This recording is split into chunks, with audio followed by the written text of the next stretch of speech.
Shalom Bapak Ibu, selamat pagi dan salam sejahtera bagi kita sekalian. Berbahagia sekali kalau pagi hari ini saya ada di antara Bapak Ibu sekalian. Terima kasih untuk kesempatan yang diberikan buat saya secara pribadi. Terima kasih untuk Pak Gembala, Ibu, dan juga pengurus majelis gereja yang memberikan kesempatan buat kami untuk kita bersama-sama, yaitu belajar firman Tuhan. Ibu Bapak yang dikasihi oleh Tuhan Yesus Kristus, tadi sudah dibuat pendahuluan oleh Pak Gembala berkaitan dengan siapakah gerangan yang ada di depan sana itu. Jadi izinkan saya memperkenalkan diri, karena kata orang kan kalau tak kenal maka tak sayang, kalau udah sayang nggak boleh pulang nanti kan sebentar lagi kan gitu. Ibu Bapak yang diberkati oleh Tuhan Yesus Kristus, eh, hari ini atau hadirnya saya di sini bertepatan dengan seperti tadi disampaikan bulan misi PIPKA. Bulan Mei menjadi bulan misi di Sinode GKMI, dan setiap bulan Mei, di tahun ini bulan Mei adalah GKMI cabang-cabang PIPKA yang pelayanan di gereja-gereja dewasa. Dan nanti tahun depan gereja dewasa pergi ke cabang-cabang PIPKA yang ada di seluruh Indonesia. Nah, karena itu izinkan saya terlebih dahulu memperkenalkan diri. Next boleh? Ya, ini keluarga saya, nama saya Sawal Riyadi. Oh maaf, ya. Ini keluarga saya istri satu, dan itu yang wanita itu menantu saya, anak saya 2. Tadi dari rumah Pak Gembala sampai ke sini kami ngobrol, kalau Pak Gembala ini di tempat ini Pak terus sama Ibu diberkati anak yang makmur, kalau saya anaknya langsing-langsing. Itu 2 anak saya, yang pertama sudah married dan itu istrinya, dan kemudian anak saya yang kecil deh. Saya sudah punya menantu, hanya belum ada cucunya. Tapi kalau cucu gereja banyak. Next. Ya. Ini pelayanan saya ada di GKMI Filia. GKMI ini ya saya memulai sekitar 23 tahun yang lalu. Dan memang saya memulai, mohon maaf bukan mau menceritakan, tapi memang ini kenyataannya ya dari perintisan nol. Kalau seringkali saya ketemu di teman-teman hamba-hamba Tuhan itu bukan hanya perintisan saya di sana, tetapi merintih selalu. Nanti ada satu saksi, ya minimal gambar yang menyaksikan bagaimana perintisan awal. Next. Nah, ini kegiatan pelayanan yang ada pada kami, beberapa kegiatan diantaranya yang saya ingat banget itu di tengah itu sekolah minggu barusan ketika Paskah kemarin kebangkitan Tuhan Yesus, itu di komisi sekolah minggu. Di bawah itu ketika 17 Agustus kami kadangkala buat kegiatan karena ada halaman sedikit, ya bukan sedikit sih, cukup lumayan untuk buat kegiatan. Dan di atas itu sepertinya selesai kegiatan Natal kami waktu itu, di akhir tahun kemarin. Next, inilah saya dari Kalimantan Barat, dan tepatnya alamat saya tuh di dekat Tugu Katulistiwa. Jadi kalau berdiri di sini sudah dikasih lampu terang banget tapi masih kurang kelihatan, mohon maaf. Karena saya ada tepat di garis Katulistiwa. Kalau saya lihat ke sana kan cerah-cerah semua. Tapi Bapak Ibu lihat ke sini kan kayaknya walaupun sudah lampunya nyorot ke saya semua masih gelap juga. Tapi nggak apa-apa ya. Ya inilah resiko dari orang yang tinggal di garis Katulistiwa. Persis, jadi kalau dari tempat pelayanan saya ke Tugu Katulistiwa biasa jogging saja. Karena hanya berapa kilometer bisa jalan kaki. Nah, Bapak Ibu dan dari latar belakang ini saya bersyukur kalau pada kesempatan ini masih dikasih kesempatan untuk hadir dalam bulan misi PIPKA. Kenapa? Karena puji Tuhan bertepatan setahun yang lalu, tepatnya 1 Mei 2025, gereja ini sudah didewasakan. Jadi kami sudah posisinya gereja dewasa. yang ke-77 di bawah Sinode GKMI. Jadi saya hadir di sini karena selain saya menggembalakan di Kalimantan Barat, PIPKA juga punya korwil. Saya mengkoordinir wilayah Kabupaten Kuburaya, Kota Pontianak, Kabupaten Mempawah. Dan saya harus melayani juga di Kabupaten Sanggau. Jadi saya hadir di sini sebagai koordinator wilayah PIPKA di sekitar Kuburaya, Mempawah, Kota Pontianak, dan Sanggau. Nah ini sekelumit saja ya, kiranya ini boleh menjadi bahan doa. Sekali lagi di bulan misi PIPKA, ada salam karena kemarin saya ada 1 minggu hampir dari hari Senin sampai hari Jumat di Wisma Samadi yang diprakarsai oleh PIPKA, pembekalan untuk kami berangkat ke daerah-daerah untuk pelayanan-pelayanan ini. Jadi kami semua hamba Tuhan PIPKA kumpul di Wisma Samadi di Jakarta, apa itu, Klender. Saya nggak tahu Jakarta apa itu. Ya, jadi ada salam dari pengurus Yayasan PIPKA untuk gereja, untuk Bapak Ibu, untuk jemaat Tuhan semua yang ada di tempat ini. Salam juga dari keluarga saya dan hari ini istri saya yang cantik itu yang khotbah juga di gereja. Seharusnya saya punya mahasiswa yang membantu pelayanan saya, mahasiswa teologi, tetapi sudah 3 minggu yang lalu dia bertepatan ada musibah. Dia jatuh dari sepeda motor dan harusnya dia khotbah pagi ini, tapi tadi pagi komunikasi belum bisa dan akhirnya ya puji Tuhan istri saya. Jadi mohon dukung dalam doa untuk pelayanan kami yang ada di Siantan. Mungkin itu saja sekelumit perkenalan yang bisa saya sampaikan bagi Bapak Ibu yang dikasihi oleh Tuhan Yesus Kristus.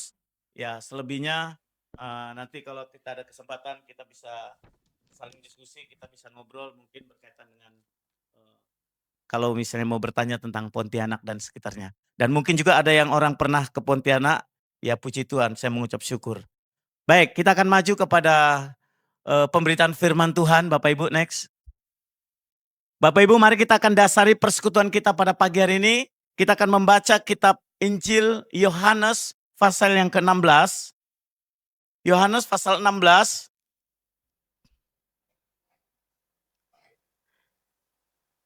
Kita membaca Yohanes pasal 16 ayat yang ke-7 sampai yang ke-15. Saya membawa Alkitab buku ini, tetapi Alkitab saya edisi kedua. Jadi mungkin dengan terjemahan baru yang edisi pertama agak berbeda, maka saya coba buka HP. Ayat 7 berkata demikian sampai dengan ayat yang ke-15. Namun benar yang kukatakan ini kepadamu adalah lebih berguna bagi kamu jika aku pergi. Sebab jikalau aku tidak pergi, penghibur itu tidak akan datang kepadamu. Tetapi jika aku pergi, aku akan mengutus dia kepadamu. Dan kalau ia datang, ia akan menginsafkan dunia akan dosa, kebenaran, dan penghakiman. Akan dosa karena mereka tetap tidak percaya kepadaku. Akan kebenaran karena aku pergi kepada Bapa dan kamu tidak melihat aku lagi. Akan penghakiman karena penguasa dunia ini tidak dihukum. Ayat 12. Masih banyak hal yang harus kukatakan kepadamu, tetapi sekarang kamu belum dapat menanggungnya. Tetapi apabila ia datang, yaitu roh kebenaran, ia akan memimpin kamu ke dalam seluruh kebenaran. Sebab ia tidak akan berkata-kata dari dirinya sendiri, tetapi segala sesuatu yang didengarnya, itulah yang akan dikatakannya, dan ia akan memberitakan kepadamu hal-hal yang akan datang. 14. Ia akan memuliakan aku, sebab ia akan memberitakan kepadamu apa yang diterimanya daripadaku. Segala sesuatu yang Bapa punya adalah aku punya. Sebab itu aku berkata, ia akan memberitakan kepadamu apa yang diterimanya daripadaku. Demikianlah sabda Tuhan, Tuhan Yesus memberkati. Next, melalui pembacaan firman Tuhan ini, terbangun sebuah tema yaitu Roh Kudus, Sang Penyingkap dan Pembimbing yang setia. Ibu Bapak yang diberkati oleh Tuhan Yesus Kristus, mungkin khotbah hari ini sedikit berbeda dengan khotbah-khotbah biasanya yang disampaikan oleh Pak Gembala. Mohon maaf, kenapa saya harus mohon maaf? Karena memang dalam saya meramu firman Tuhan ini, ya model-model ramuan masakan dari Kalimantan Barat. Beda dengan masakan dari kota Tangerang yang canggih ini. Sejujurnya saya ketika duduk melihat GKMI AOW ini sudah Ya sudah bersyukur banget dan agak bingung. Nyaris semua kata-kata ini nggak ada yang saya tahu. Makanya nanti kalau kata-kata saya sedikit agak kampungan, mohon dimaafkan. Tetapi saya senang sekali walaupun saya dari daerah, kalau saya ada kedatangan teman-teman dari Jakarta, rekan-rekan hamba Tuhan ke daerah, posnya itu di tempat saya Bapak Ibu. Kadang-kadang saya agak bergumul, "Waduh Bapak, nggak enak, Bapak mesti makan apa hari ini?" Kayak agak susah saya memfasilitasi. Tetapi justru sebaliknya, apa yang saya pikirkan nggak seperti yang saya harapkan. Mereka lalu berkata apa Bapak Ibu? Kira-kira tebakannya mereka berkata apa kira-kira? Perlu saya sampaikan di sini, "Pak, kalau boleh ada tempe malah enak Pak." Lah tempe? Karena kita mungkin di Jakarta sudah nggak pernah ketemu tempe dan sebagainya ya. Yang saya pikirkan, "Pak, aduh gimana nanti adanya di sini gini doang." "Pak, kalau ada daun singkong itu enak loh Pak." Loh ada Bapak Ibu pendeta yang dari Jakarta, GKKMI ya, itu tanyanya daun singkong. Ada satu mungkin pernah dengar namanya Pak Dani Pribadi, saya lupa Pengharapan atau apa ya, pendeta bukan pendeta ya Pak Dani Pribadi. Itu beberapa kali ke tempat saya dan kami yang ndak enak. Setahu saya walaupun saya tidak tahu persis, Pak Dani Pribadi ini bisnis. Aduh saya fasilitasi apa untuk para pebisnis datang ke rumah saya. Tetapi istri saya masakkan dia, masakan yang itu tadi, kampungan tadi itu. Dan bahasa beliau waktu sambil makan dan saya sambil menemani dia makan. Dan saya merasakan juga dia menikmati makanan itu. Enggak tahu terpaksa atau enggak. Enak ini Bu, enak. Dan mudah-mudahan nanti masakan firman Tuhan yang saya masak juga enak. Amin. Haleluya. Bapak Ibu yang diberkati oleh Tuhan Yesus Kristus. Jadi melalui pembacaan firman Tuhan ini, kalaupun bahasanya tidak ada bahasa-bahasa yang canggih, bahasa-bahasa yang elit, izinkan saya menggunakan bahasa-bahasa yang sederhana saja. Jadi Bapak Ibu melalui perikop ini yang ditulis oleh Yohanes, Yohanes ingin menyampaikan sebuah firman dan doa Tuhan Yesus Kristus. Dan doa itu ditujukan untuk murid-muridnya yang sesaat setelah perjamuan malam, perjamuan Tuhan malam terakhir sebelum Yesus disalibkan. Firman Tuhan ini sangat bersifat personal dari karena dia sudah dikuasai oleh iblis. Dalam pasal 13 ayat yang kedua dicatat di sana. Kenapa saya katakan bersifat eksklusif? Karena Roh Kudus hanya diberikan kepada para murid dan orang-orang yang percaya pada waktu itu atau pada saat itu. Roh Kudus tidak diberikan kepada dunia, tetapi justru keberadaan Roh Kudus dalam hidup para murid itu menjadi sebuah pembeda identitas kepada orang yang belum percaya Tuhan, kepada orang dunia atau kepada dunia kalau dikatakan di situ. Sebab bagi dunia kehadiran Roh Kudus ada Tuhan. Maka Bapak Ibu yang diberkati oleh Tuhan Yesus Kristus, dari ketiga tema ini kita akan belajar satu persatu. Next. Yang pertama Bapak Ibu, Roh Kudus menyingkapkan dosa lagi. Aku akan mengutus dia kepadamu. Dan kalau ia datang, ia akan menginsafkan dunia akan dosa dan penghakiman. Next. Di sini yang dimaksudkan dengan dunia itu apa? Saya punya gambar yang tidak canggih. Next. Ya, mungkin Bapak Ibu sudah hafal gambar ini, sering kali kita lihat. Ternyata yang dikatakan ayat yang ke-8. Dan kalau ia datang, ia akan menginsafkan dunia akan dosanya. Yang dimaksudkan dunia ini adalah diwakili oleh orang-orang Yahudi pada waktu itu. Khususnya ahli-ahli Taurat dan kaum Farisi yang ada bersama-sama atau di antara Yesus Kristus. Bapak Ibu kalau kita menyaksikan cerita Alkitab atau kebenaran firman Tuhan, seringkali kita melihat perjumpaan Yesus dengan mereka orang-orang Farisi, ahli-ahli Taurat itu selalu berseberangan. Hati yang congkak, hati yang dipenuhi dengan kebencian, yang mengerak akut dalam hidup mereka, itu telah membutakan ahli-ahli Taurat. Itu telah membutakan mata rohani orang-orang Farisi akan karya keselamatan Tuhan Yesus Kristus.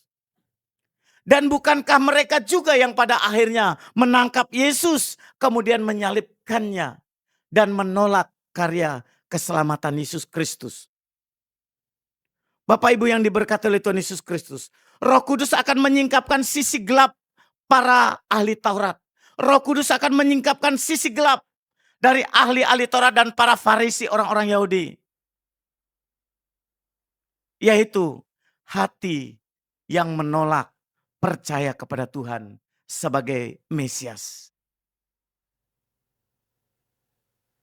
Kalau bicara tentang model beragama mereka orang ahli Taurat, mereka pakar Alkitab, mereka hafal Alkitab, pakaian mereka kita lihat, wah betul-betul kelihatan alim alim sekali maksud saya. Kelihatan pakaian mereka seperti agamais banget. Itu ahli-ahli Taurat dan para Farisi. Namun beragama model seperti itu ternyata punya efek samping sedikit jelek. Bahkan bukan sedikit jelek, saya mau katakan jelek banget. Gimana kehidupan keagamaan mereka? Bagaimana kehidupan keagamaan mereka? Yaitu mentalitas batin yang menjadikan mereka menjadi sombong sehingga tidak membutuhkan Sang Mesias Juru Selamat. Mereka hanya menampilkan kemampuan mereka berteologi.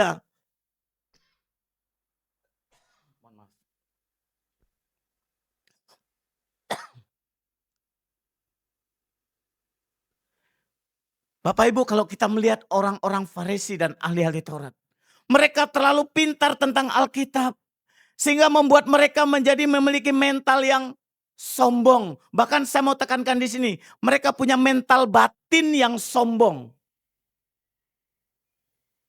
Nah, kesombongan yang bermuncul atau kesombongan yang muncul dari dalam batin itu yang berbahaya. Secara agama mereka beragama. Secara kitab mereka kuasai kitab. Tetapi ternyata mereka memiliki mentalitas batin yang sombong. Mereka suka merendahkan orang berdosa. Mereka gelisah kalau Yesus menumpang di rumah orang berdosa. Mereka berbisik-bisik, mereka berkata kenapa Yesus menumpang di rumah orang berdosa. Mereka merasa diri paling benar. Menganggap diri paling suci. Dan menjadi orang yang izinkan saya minum dulu ya.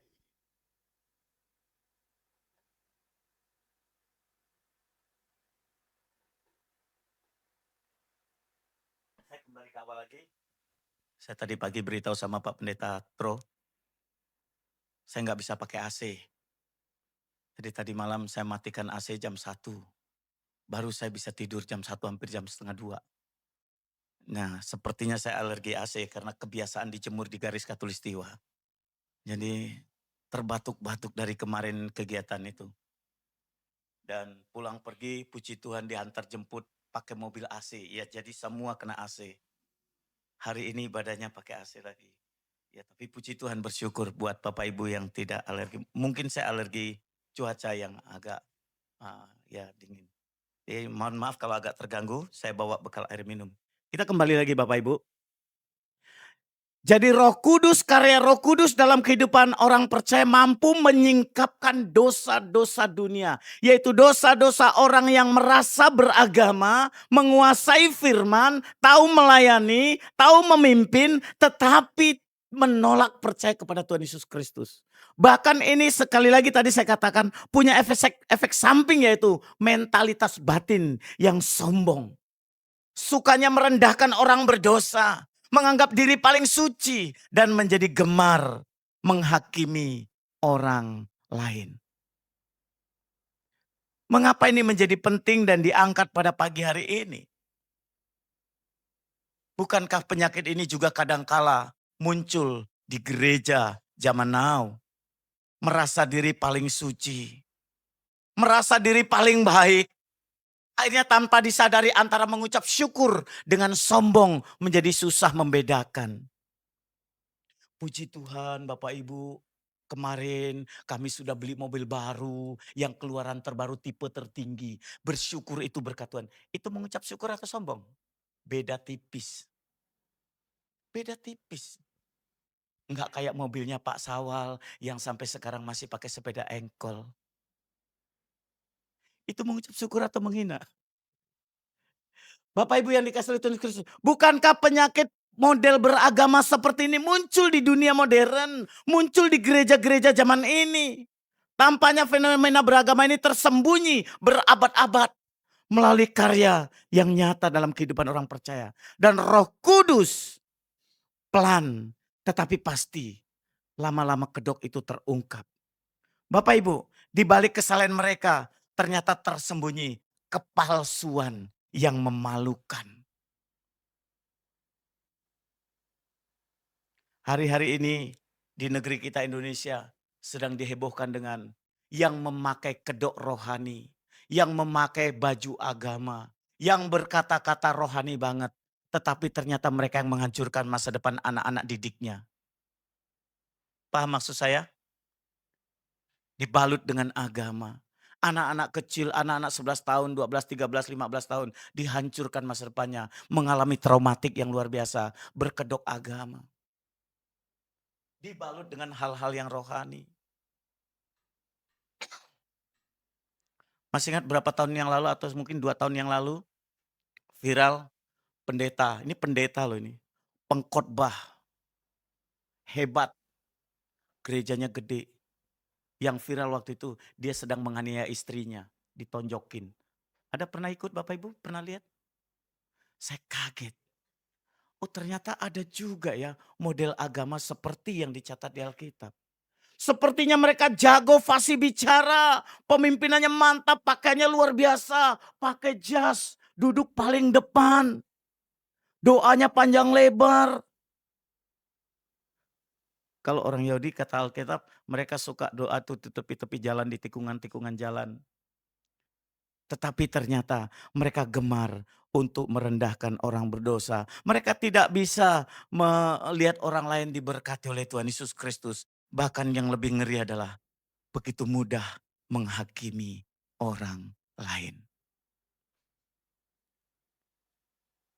Dalam pelayanan saya sedang bergumul hari ini. Mohon dukung dalam doa. Senang sih kalau ada jiwa baru bertobat. Kemarin pasca saya baptis satu ibu yang latar belakangnya, mohon maaf, agama yang berbeda. Wah, setelah dibaptis semangat, dia senang sekali. Saya lihat di ibadah doa hadir, di ibadah komsel hadir, di ibadah kaum wanita itu hadir, apalagi di ibadah raya. Wah, saya bilang, kadang-kadang hujan rela dia tetap naik sepeda motor hadir. Saya senang sekali. Lalu komisi perempuan di tempat saya tiba-tiba satu kali saya kaget mereka punya slogan apa itu? Mohon maaf jangan diikuti di sini. Itu untuk koper kami aja. Tak tahu malu. Artinya maksud mereka itu adalah jadi kalau kami koper tuh kadang-kadang enggak sering sambil makan, makannya bawa masing-masing, yang enggak usah menu banyak, lalu habis. Kalau enggak habis dibungkusin bawa balik lagi, mak-mak kan gitu kan dibawa balik lagi. Jadi mereka pokoknya enggak boleh ya konsepnya di sini tersinggung, itu kata mereka. Lalu muncullah kalimat tak tahu malu, itu baru berapa bulan yang lalu. Tiba-tiba ya namanya Kristen baru ya, senang sekali dia memuji Tuhan. Nyanyi lagu rohani. Wah, setengah nyanyi berhenti ketawa. Ganti lagu rohani sambil joget, sambil nyanyi-nyanyi berhenti ketawa.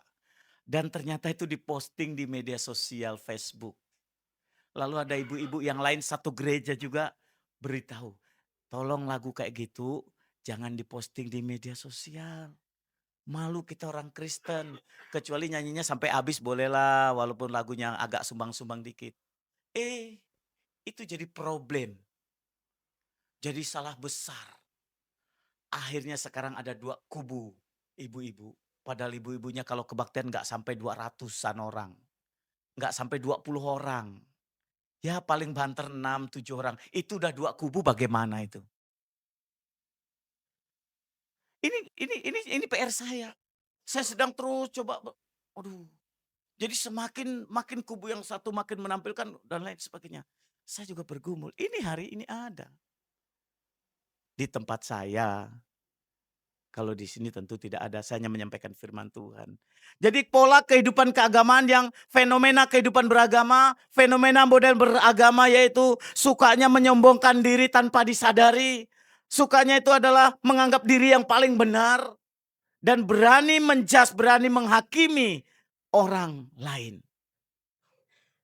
Tanpa karya Roh Kudus, kita tidak akan pernah menyadari. Tanpa karya Roh Kudus, kita tidak akan pernah menyadari. Di balik kesalahan itu tersembunyi kepalsuan yang memalukan. Dan hanya Roh Kudus yang sanggup menyingkapkan dengan gamblang hati yang menolak percaya Tuhan Yesus Kristus. Ibu bapak, saya mau katakan, saya tulis di sini, mental beragama yang menganggap diri paling sombong atau paling suci. Kemudian kita begitu mudah, begitu gampang gemar menghakimi orang lain. Mental beragama seperti ini merupakan dosa yang perlu dipulihkan. Percaya Tuhan Yesus Kristus. Beri diri buat Tuhan. Itu yang membuat dia boleh dipulihkan.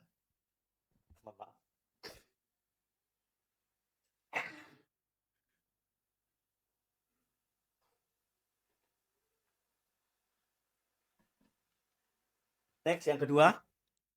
Hal yang kedua yang saya ingin sampaikan dalam ayat yang ke-13. Firman Tuhan berkata demikian. Tetapi apabila ia datang yaitu roh kebenaran, ia akan memimpin kamu ke dalam seluruh kebenaran. Sebab ia tidak akan berkata-kata dari dirinya sendiri.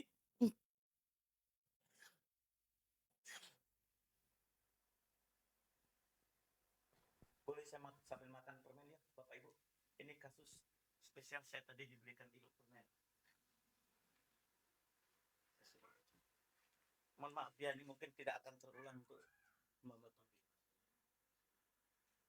Mungkin itu nggak apa-apa Pak, itu kan untuk jemaat.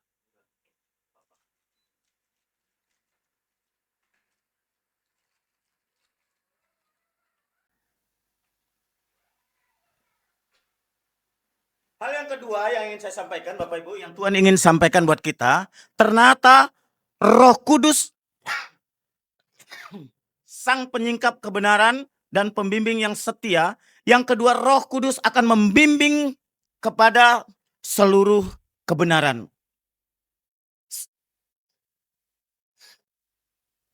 Saat Roh Kudus turun, ia akan menggantikan peran Yesus sebagai sang guru bagi murid-muridnya. Bapak Ibu kebayang enggak?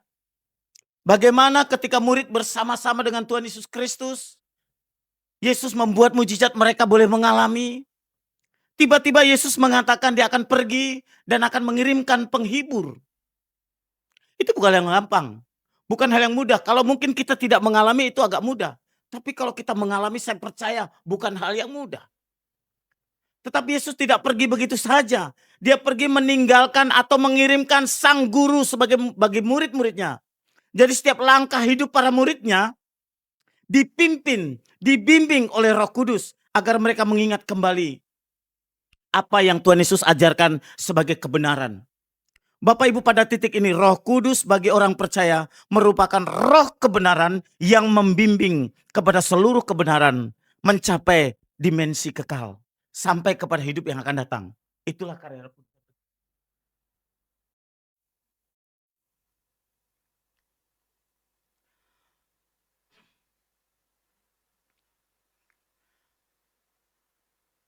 Yang kedua, kayaknya terlambat ini.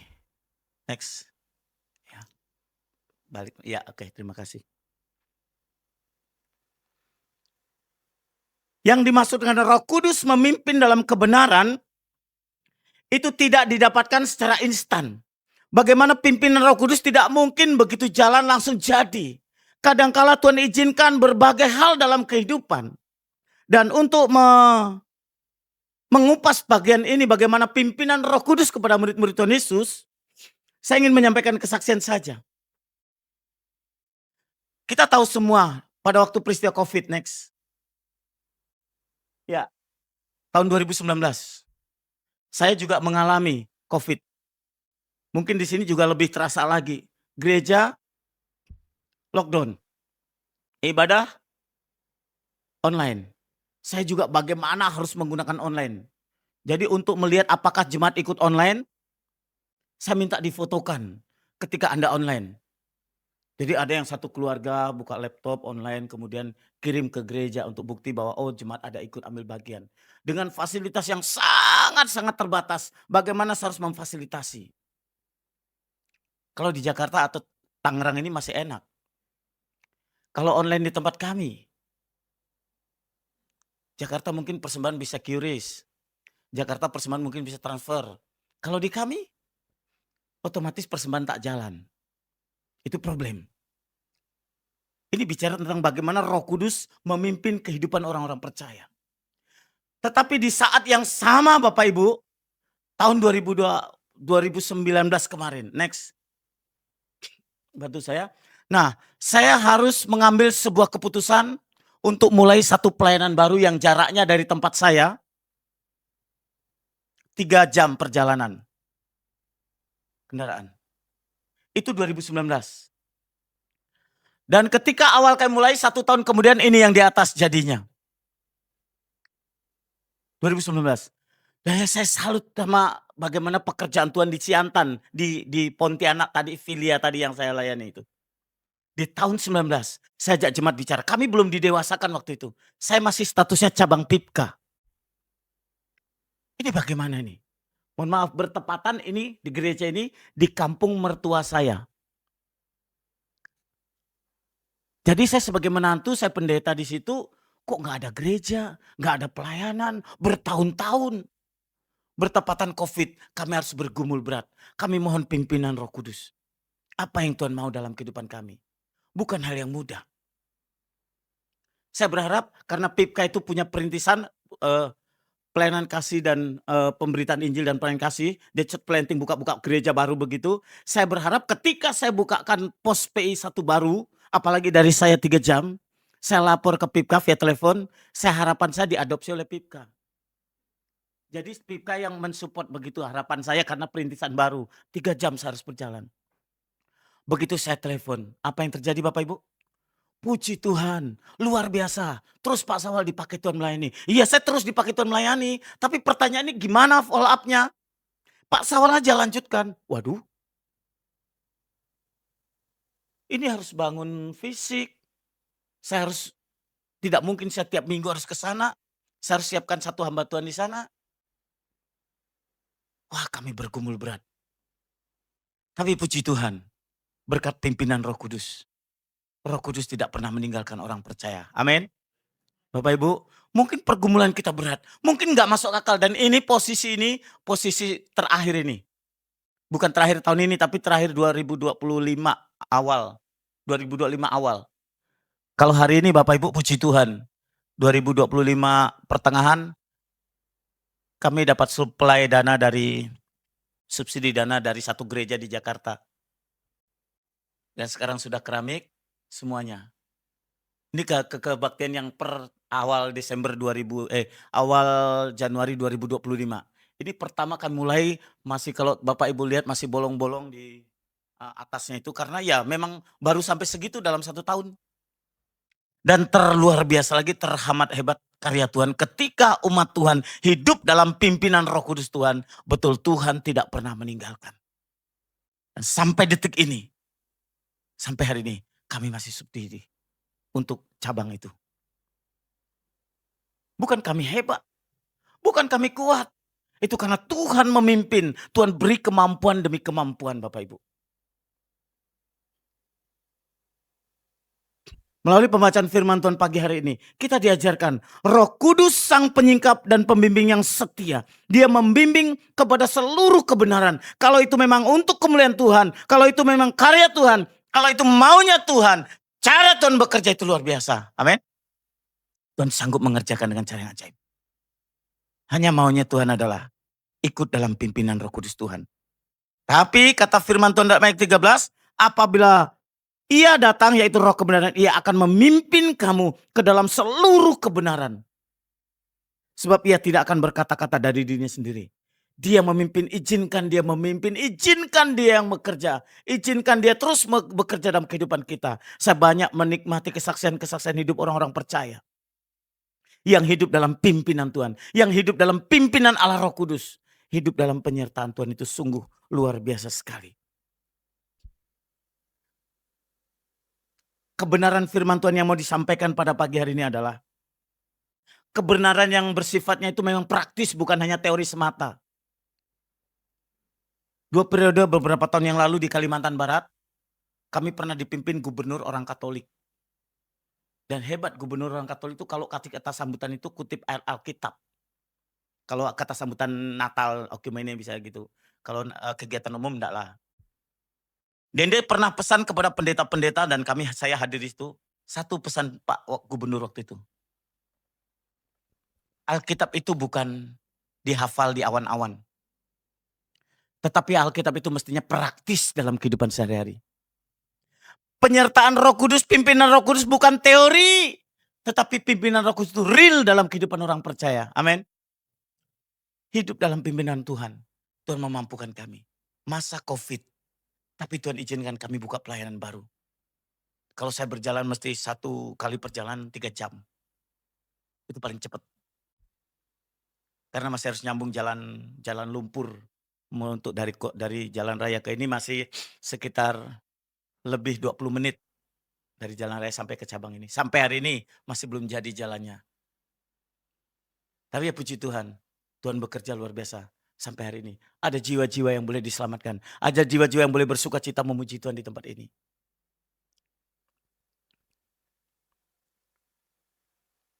Kalau tidak menurut pimpinan Roh Kudus, ikut pimpinan saya. Ikut pimpinan orang yang ahli-ahli dalam berteologi. Ikut pimpinan orang yang ahli-ahli memimpin, ahli strategi. Wah, nggak jalan Bapak Ibu. Kesaksian lagi saya di tempat saya, izinkan saya kesaksian nggak apa-apa.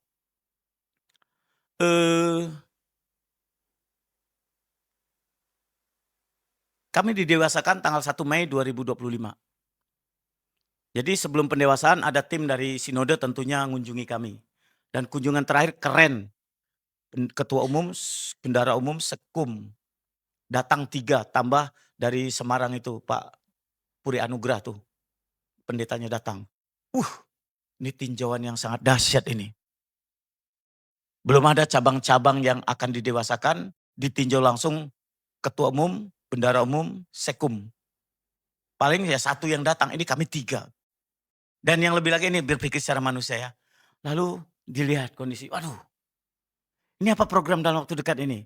Kalau bisa Pak, pendewasaan kami juga sudah pakai AC. Kalau bisa di Pontianak waktu itu. Sudah punya uang? Sudah punya, hanya belum banyak. Enggak mungkin kita nggak punya uang. Sudah punya, tapi belum banyak. Oh baik. Oke, coba dianggarkan berapa?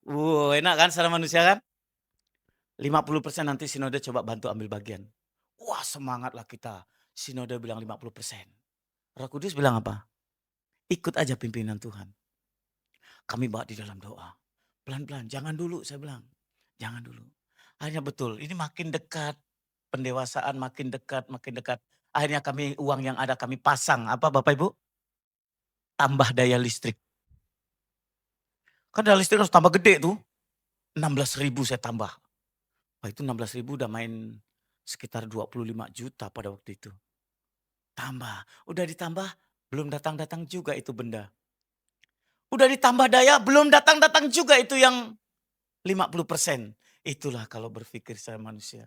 Andalin manusia memang membingungkan. Ayo kami terus berdoa. Kami terus bekerja. Puji Tuhan Bapak Ibu sampai hari ini. Puji Tuhan. Saya udah cukup lumayan AC di sana. Tapi saya makinnya kan cuma enggak sampai 2 jam. Saya enggak non-stop di gereja. Jadi kalau udah habis kebaktian saya ke ruang pastori. Saya buka baju, udah pakai angin biasa. Puji Tuhan, dan itu semua karena pimpinan Roh Kudus. Dan karya kerja umat Tuhan yang ada di sana. Lalu saya buat di grup gereja begitu saya bilang. Udah,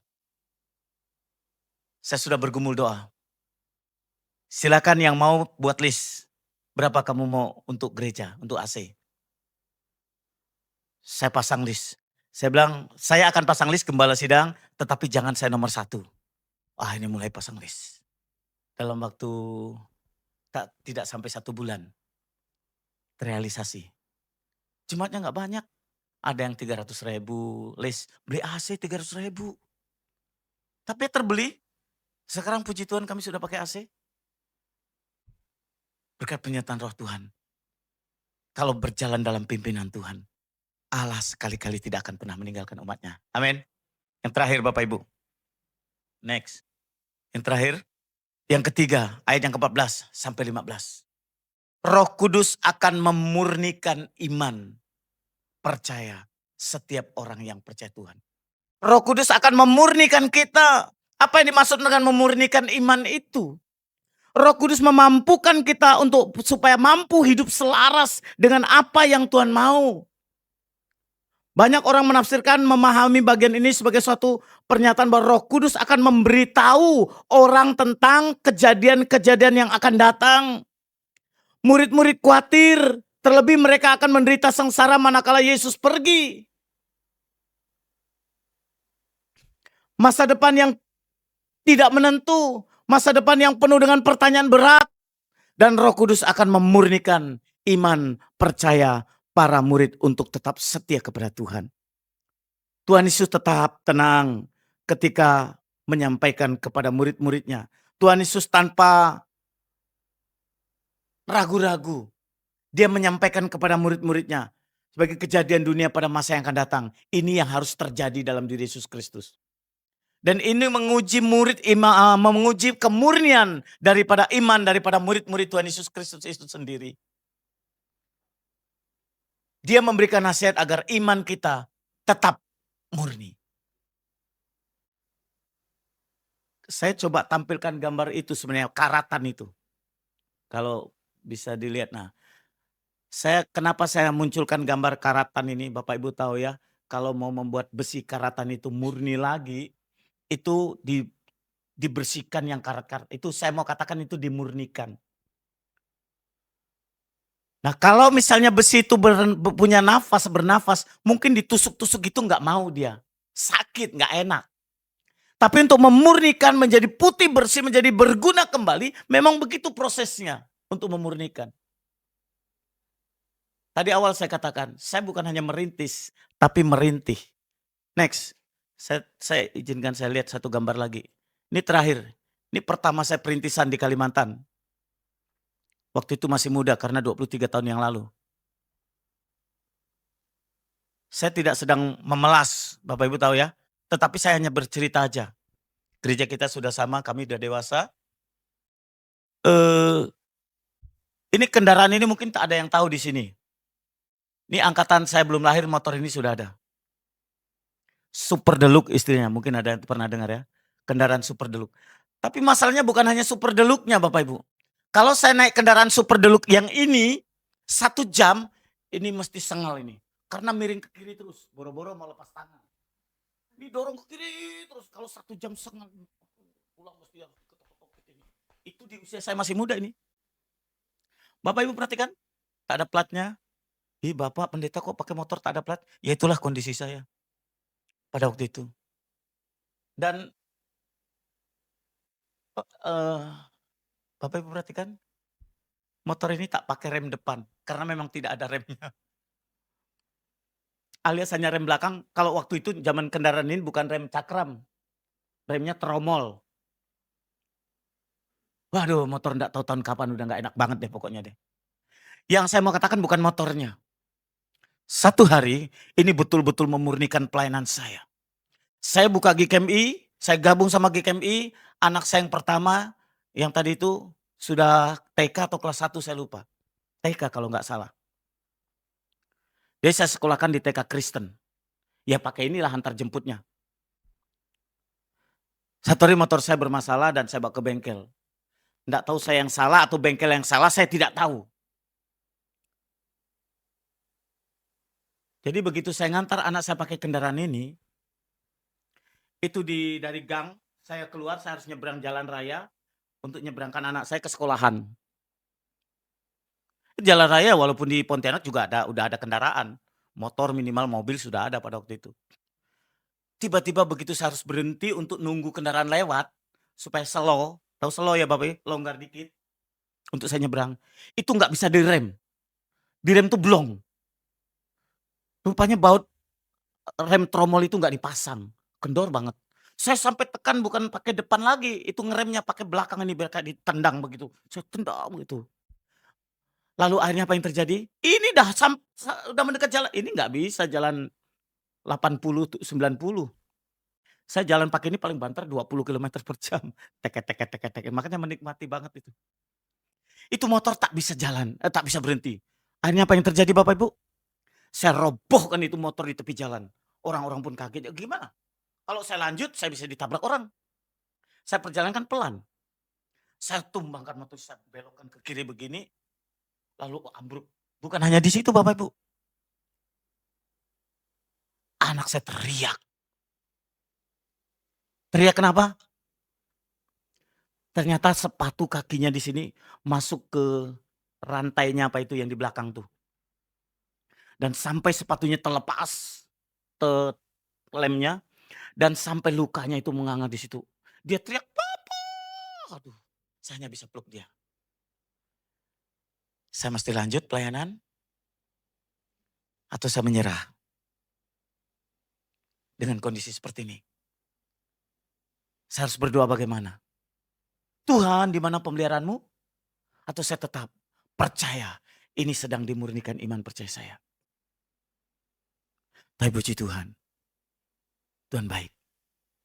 Tuhan percayakan saya terus melayani Tuhan. Dengan kendaraan ini, bulan misi 2004 kalau nggak salah, karena 2003 saya bulan misi pertama, saya ke daerah Jepara, 2004 bulan misi daerah Jepara ke Kalimantan, singgah ke tempatku. Dan pendeta-pendeta PGW 4 ada sekitar 7 atau 8 saya lupa, lihat kendaraan ini. Karena singgahnya di tempatku. Mereka berdoa. Mereka titip sejumlah uang. Ini tidak cukup Pak untuk beli satu sepeda motor. Tapi doakan, nanti kamu bisa ganti sepeda motor. Amin, saya bilang. Saya terima. Tahun 2004. Saya ganti sepeda Supra. Ya waktu itu Supra udah keren lah waktu itu. Ya sekarang mah nggak ada yang mau pakai di Tangerang nih Supra. Waktu itu udah keren dan saya udah ganti motor itu. Tetapi yang saya mau katakan begini Bapak Ibu yang dikasih oleh Tuhan Yesus Kristus. Dimurnikan oleh Tuhan tidak gampang.